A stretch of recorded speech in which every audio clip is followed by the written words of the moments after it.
Good morning, viewer. Welcome in the class of World Bank country-wise data resources, a suggestive list of the useful indicator.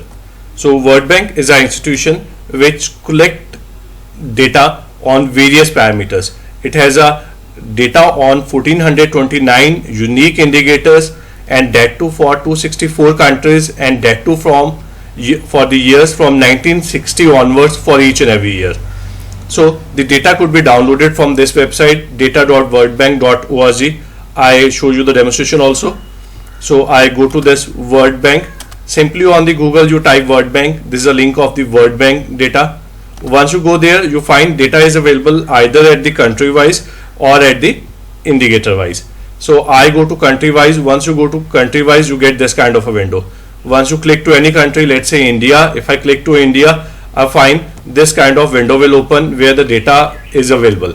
Let's say if I talk about life expectancy in the year 1960, it was 41 years. In the year 2018, it is 69 years, and various other parameters the data is available. Fine. Similarly, if I want to look at the average rainfall, this is average rainfall, and this is maximum in the month of July. This is average temperature. Average temperature in the May supposed to be around 30%. If I pick up the data of 1901 to 2016, presently might be the situation is different, but there is a base is big. If I want to download this data, I go to this place. There is a download option CSV, XML or Excel. Once I click to Excel, I will find this kind of the sheet. Initially you will find metadata view of the this is a sheet number 3 and you will get the metadata view. Metadata view will have around 5720 indicators.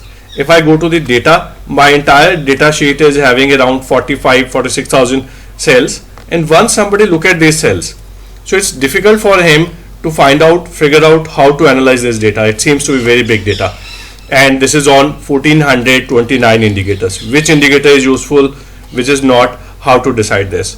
I just try to help you out in finding out some of the useful indicators.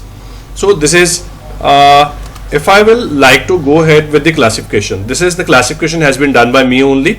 World Bank does not provide this kind of the classification.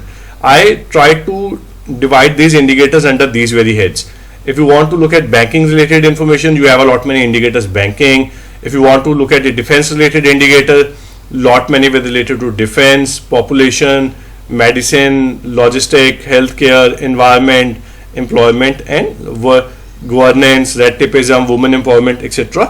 Lot many indicators. Data is available not only for a one country, for almost 264 countries, and that too for the year 1960 onwards till 2018. So I picked up a few indicators under the head defense or red tapeism. So this government military expenditure, percentage of GDP, how the different countries are spending their money on the military expenditure, data is available. Armed forces total number, armed forces as a percentage of the total labor force. This could be a very useful data, and this is data is available for all countries. Let's say US, China, America, then it's Russia, India, Pakistan. You name a country, you will have this data with you. Similarly, like what is the time required to get electricity, number of days.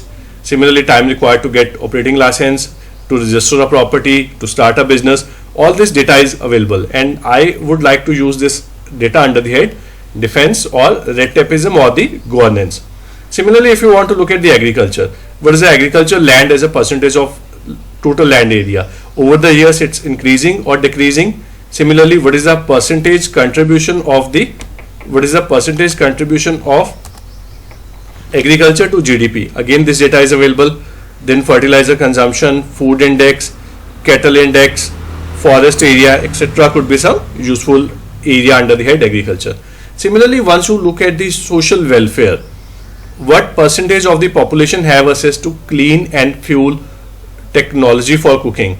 Similarly, percentage of to electricity, percentage of population living in rural or urban area and having the access to electricity, and that too from the year 1960 to current. Similarly, the percentage of people are having access to basic sanitation facility, having access to basic hand wash facility, having access to basic drinking water. Similarly, if you look at the employment data, so what is the percentage of employment under armed forces, employment percentage under agriculture, industry, service, similarly part-time employment among, most of this data is available under male and female option also. Similarly, what is a self-employed?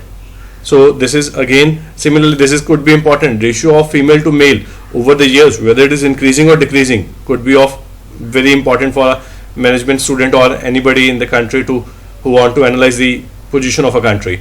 Similarly, with regard to education, what is the government spending on primary education, secondary education, or overall education?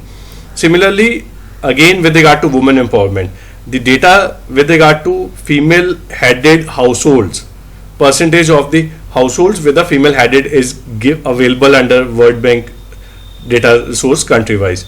Similarly, firms with female participation in ownership, percentage of firms with female top managers, what is the percentage of the firms are having female as a top manager? This data is available. Similarly, if you look at the population, I would like to draw your attention something like percentage of the rural and urban population over 1960 to till now, how it is changing.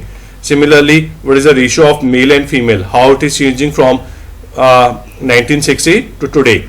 Similarly, lot many other things, birth rate, death rate, fertility rate, life expectancy, how it is changing. So all this net migration, this data is available.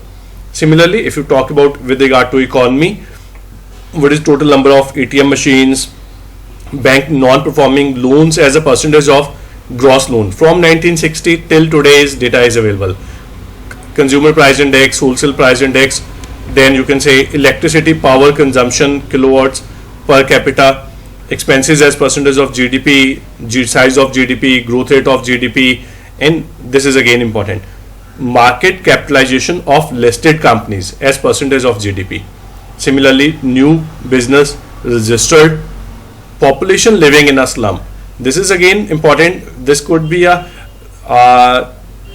point where businesses need to look if there's some percentage of the urban population living in the slums, how they can do for their welfare, or how they can involve frugality in their products so that they will able to meet these need of these people. This is again a bottom of pyramid people and provide a good market opportunity. Similarly, tax revenue as percentage of GDP, trade as percentage of GDP, etc. So all this information is available under these heads and could be used under these heads for analyzing the social economic position of a country. I hope you like this video, you feel motivated, you please feel motivated to subscribe this channel. Thank you very much for viewing this video.